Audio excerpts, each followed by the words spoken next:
LS3 3.8 flat 6. What's going on, guys? Welcome back to the channel. Good very early morning here from beautiful Las Vegas. It is currently 7 a.m. and we got to hit the road over to Renegade Hybrids, where today's the day, as promised.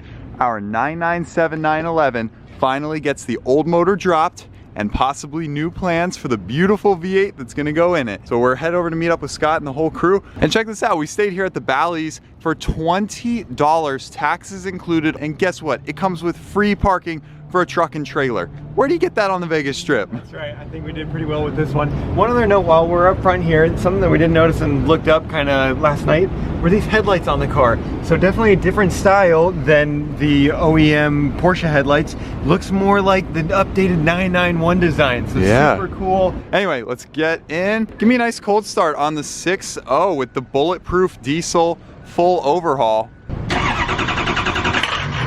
Yep. This truck has been performing flawlessly for the past, we've put over 10,000 miles on it since the bulletproofing, and it hasn't skipped a beat. Hauling up a hill, 75 miles an hour, you're still under 200 oil and coolant tanks. And you're flying by everybody. Over to Renegade Hybrids we go. This is gonna be a good video and the beginning of a very good series with the Renegade Hybrids crew. So without further ado, let's get to it.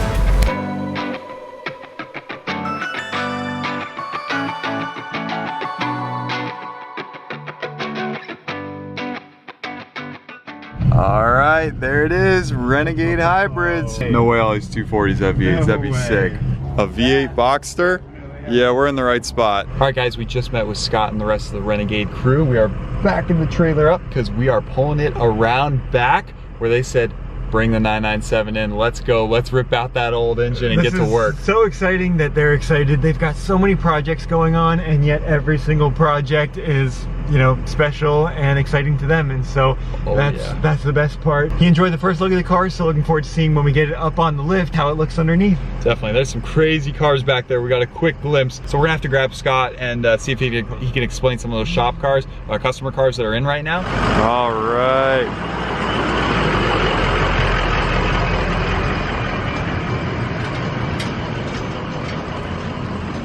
All right, and there he is, Mr. Scott, Renegade Hybrids himself. Thank you so much for doing this. It was great meeting you. And what do you think of our new car? This is your first time checking it out. First of all, it's a 997. Thank you. Our latest, our greatest. We absolutely love these cars. You know, first of all, as far as 911s go, as far as cars that can be converted, there's no question in my mind, this is going to be an incredible project for you guys, and I'm sure that your huge audience will dig it. But the other thing is it's because it's the most advanced car, and it gives us the opportunity to be able to show you all these new things that we're doing as far as like the data integration with all the electronics, gauges working, traction control working, things like that, as well as obviously putting in monstrous amount of affordable horsepower. Sorry, this is our poster child, so might as well be yours. This is cool. With so much tech, you gotta keep all that. You Absolutely. So all the gauges will work. All the gauges will work. All the stability management will work. All of the ABS will work. You will still have power steering, but it's no longer going to be belt-driven power steering. It's actually electric power steering, which the 991s and later now all use electric power steering, and on and on and on and on. So we're actually even taking the car and taking it even a step better. Yeah. Oh, 6 speed for starters. Wow, that's got clean. that right. There we go. Yeah, 6-speed manual. What can the transmission take power-wise? Are we gonna blow this transmission up immediately, or? I have yet to break a 996 or a 997 tranny. Now the 997s are the ASIN version, which is a little different than the 996s. We put monstrous horsepower through them and have yet to break them. Now if you money shift it, you know, you're abusing it or something like that, any tranny is gonna fail. But the bottom line is they're pretty hard to break. I'm not saying that you couldn't do it, but I'm just saying with good use as opposed to abuse, you can get away with 600 plus horsepower.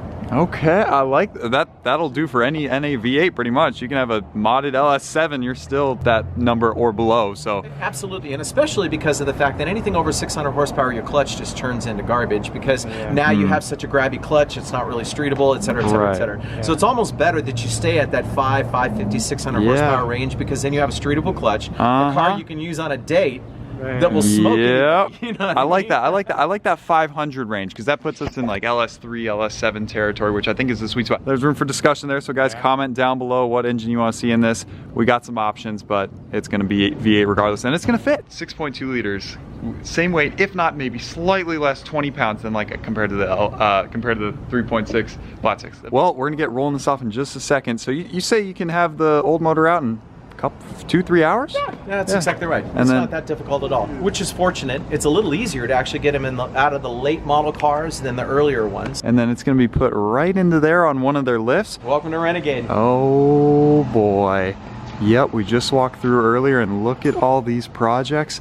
This one caught our eye because I noticed something different about the engine, Christian. We got, take a look, comment down below if you know what this is. We're talking boosted V8, supercharged V8. Well, I mean, of course, if you're gonna do displacement, why not add a little bit of boost to it? Why not? Why not? You know, if it fits and it works, and it's, I mean, you gotta remember the 928 is not the lightest car on the planet. So this is an LSA, so we're at 600 horsepower. Now keep in mind that this is not done. This is a project that's about 90% done. Okay, so almost powder done. Coating and some pretty stuff that goes on here, things like that. We did do this cowl induction hood, which we'll show you here in a second. Yeah. That's kind of the inside, and then it's going off to paint. It was actually going to leave here in a couple days, but we decided because you guys are going to be here, we wanted to give you an opportunity to be able to take a look at it. Oh, this is very cool to see. I've never seen this. I've seen just naturally aspirated LSs and 928s, but to see an LSA, that is cool. Even with this supercharged LSA in here, we're 180 pounds lighter. What? Lighter than the 928 engine that came out of it. So LS3 in here, right? So Great engine. LS3, this is a production job right now. We just for our ability to be able to start it up, we're kind of fabbing up just a quick little intake, but that's all going to go into a cold air style box that's going to go in here. And so we're in the process of getting this to the point in which we're going to fire it up. We have a 944 up there that we'll talk about here. That's about 70% done, and we're in the process of completing all the suspension. We just put the tranny in. Look at the rear end. What transmission did we go with? So this is a 944 turbo trans. LSD. And then, what's that? I'm sorry. LSD. It is a turbo trans with the LSD. You do have the internal turbo trans pump with the feeder. So this is the out, and then the return back in here. So we're going to do a trans cooler that's going to be right back in here. And so the turbo trans also, what we did is we actually put in a taller fifth gear. Theoretically, this is a 200-mile-an-hour car, so it actually works out great. And that's what people don't realize. The stock 944 turbo transmissions can take some abuse and some power. It's true, but I'll tell you the secret why. A lot of people don't realize this. You got a great big rubber band here. Essentially, the torque tube has the torque shaft on the inside of it. The torque shaft was made deliberately so that it will twist somewhat like a torsion bar, but the shock loading that you would typically get from the engine into a transmission that was bolted directly to it doesn't actually tear up the transaxle style design in the rear. So think about it for a second. That's one of the reasons why we can take a transmission that's relatively small, not particularly girthy, and in some respects people would think, well, it's going to be kind of fragile, and put a decent amount of horsepower in it because the shock loading is no longer an issue. So these things last a lot longer. Oh my I'm not saying they're bulletproof, but I'm telling you, they're tough. Last a lot longer. Good to know. That Wow. explains why our Ellis was, the transmission was all we could ask for. It was awesome. Yeah, and 401 horsepower to the wheels, and it did not skip a beat. This is 495. So Oh this is my 495 LS3. goodness. And Look at we have a ton of suspension upgrades and stuff. So the whole idea behind this project is to try to keep it as much of a sleeper from exterior exterior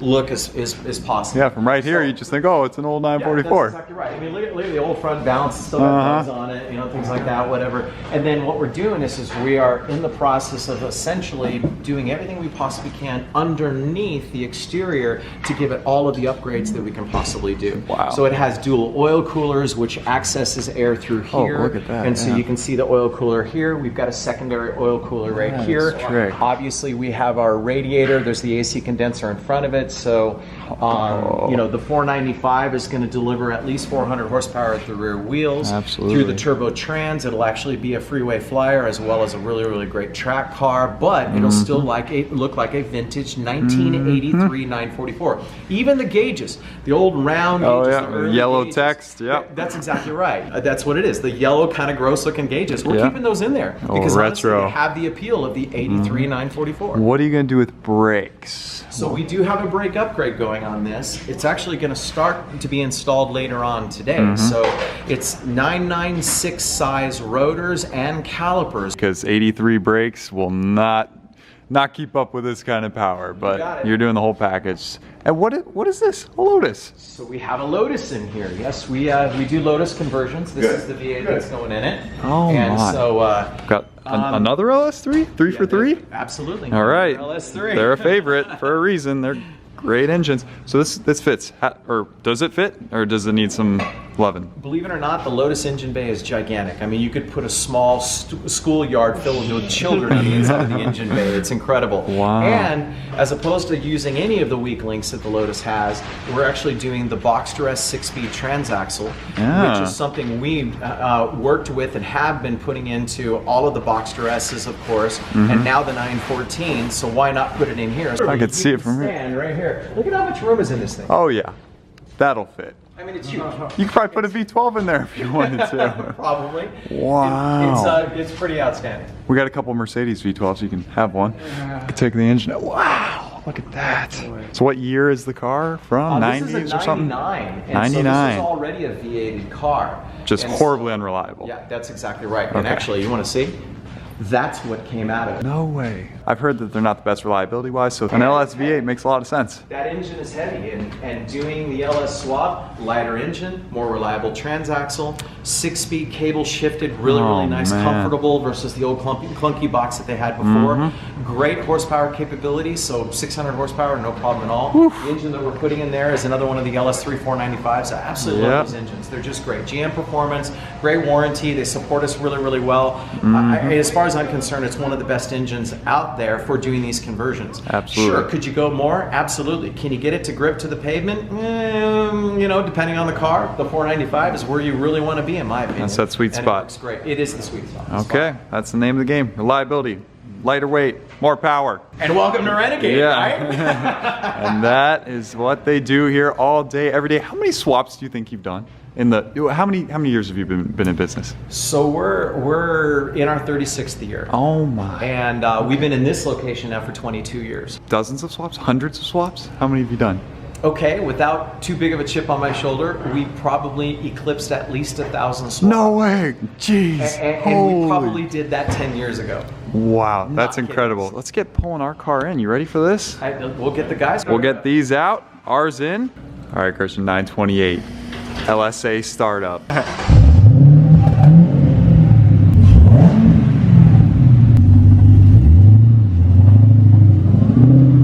Dreams come true. Like, of course we had Ls. We love that car so much. We've always been a fan of V8 swaps. We've been watching Renegade stuff, and you've been reading them on the forums since before we could even drive. And the fact that now we're here and doing our second Renegade rebuild with them, like that's amazing. Yeah, it makes sense why they've earned customers for life, and why the logical step after owning LS is something like this 997. Christian, let's get laying down the ramps. I guess they just moved 911 over. They got the lift free.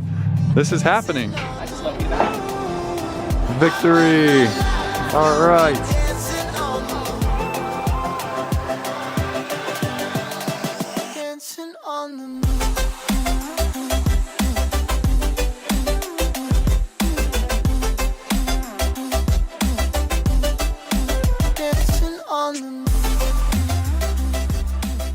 Time check. Time check. 11:08. It was 11:07 when I looked, so that's 1 hour from where we started with the time check. Just over an hour, and the motor is, they're saying, ready to drop.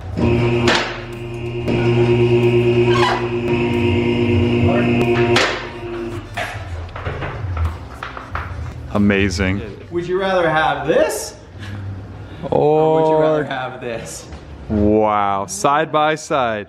LS3 3.8 flat 6. Yeah, so this is so compact. Anything you see on this? Any red flags? It all kind of looks Well, let's put, like your let's put a typical torque wrench on the harmonic balancer. Yeah. Let's just try to turn it. So we're gonna try to turn over the engine, right? We bought it with an engine that does not turn over. So like, watch for some reason it turns over. Like, but we also hope as much of the engine is still salvageable as possible. Yeah, we're hoping we get a lot of core value out of this. Oh, dang. Go the opposite direction, see if it actually wants to go either way. And that is No good. no bueno. Yeah, it's not supposed to do that. Well, it's officially toast. Okay, so what do we have left here? I don't think I've ever stood up inside of a 911. You can see the ground when the engine is hanging in there, unlike with the Porsche engine. When the V8 is actually hanging in there and you're standing and looking in the engine bay, you can look right down alongside the engine and see the ground on both sides. Incredible job. In just over an hour. Engine So out. here's our wish. We hope for this transmission to be in absolutely perfect condition. If it shifts through the gears, we'll actually dyno. If everything is good to go, I wouldn't touch it. I'd just leave it alone. It goes right back up into the stock location, and then from this point forward, this is where our magic occurs. So we do an adapter kit, we do the clutch, the flywheel, the pilot bearing, the throwout bearing, the ring gear, all that sort of stuff all together in here. We do the motor mounts in the rear, and then all of the systems that are integral to making and supporting this engine in the chassis are all systems that we then marry to the GM side of things. So the 997, now that we have all of the CAN bus protocol figured out, we of course know all of the fuel systems, all of the hydraulic systems, various different things like that. Everything on this, since we know all of it, it's actually a plug and play, pretty straightforward conversion. Love it.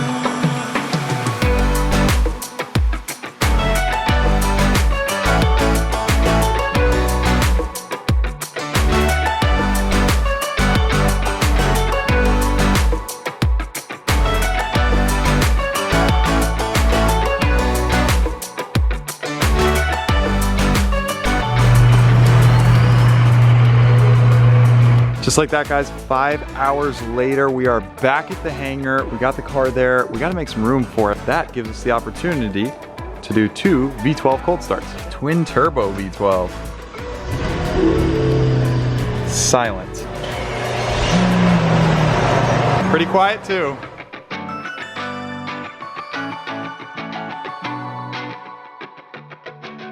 So what an amazing opportunity to see the Renegade HQ and really see some LSs going into cars in front of our eyes. You know, seeing parts of the kit that will one day be on our 997, meeting the whole crew and just getting their energy, their vibes, seeing what they're like. And honestly, great group of guys, great shop, and a great product, most importantly. Exactly, so we had experience with our 944 Renegade kit, but we wanted to see what this 997 kit was all about before we put down the money and pulled the trigger on this kit. So we were really happy with what we saw clearly, because we were purchasing a kit and it's gonna be installed on this car down here with Kyle at Highline. Yeah, so they are obviously a very busy group of people. The kits alone, the lead time between a month or two, because they build everything to order. So they're gonna start production here very soon, and within a month or two, the kit's going to be here. Within a month or two, the LS V8's gonna be here from Lee C Parts. I'll probably fly out there to pick our engine out. And then between, I don't know, after that, it's a matter of weeks, hopefully, from the beginning of the process to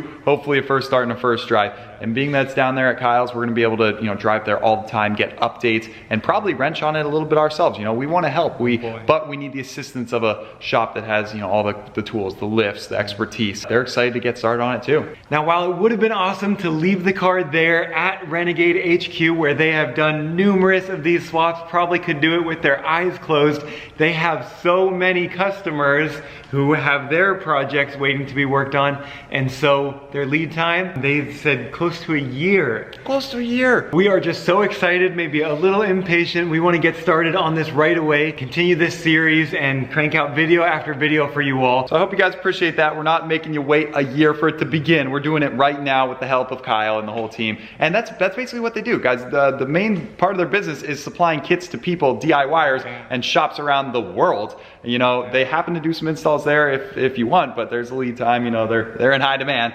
So really, this is their bread and butter, you know, mailing out the kits. So that's what they're gonna do with us, and we're gonna go through with Kyle, and so it should be pretty straightforward. You know, we've heard great things about installs with their kits. They provide all the instructions, all the parts you need, so we're looking forward to that. But there you go, one last look. Oh my gosh, it looks so good. Wait a second. Father and son, grandpa and grandson probably or something. This is the first time these two cars are next to each other. Over a 20-year age gap between these cars. And let's just say when this has an LS in it, oh my goodness, it's gonna put all of these cars to shame in the garage. So I can't wait for that. One last look in the inside. Got the battery charged up. Thank you guys. Oh, one thing that's funny, when we were pulling it in, I like went to put it in gear and I'm like, oh wait, what is up? it's a 10-speed transmission. And stay tuned for the next video where we crack this engine open and see what carnage we find. And hopefully we got some good parts that we can resell to offset some of the cost of the car. So subscribe to the channel if you're new. This is part 3. If you didn't watch part 1 and 2, go do that. And then don't miss all the future parts. This is gonna be some good content on the horizon. So thank you guys for watching. Show some love in the comment section down below and by smashing that like button, and we will see you in the next one. That it feels right.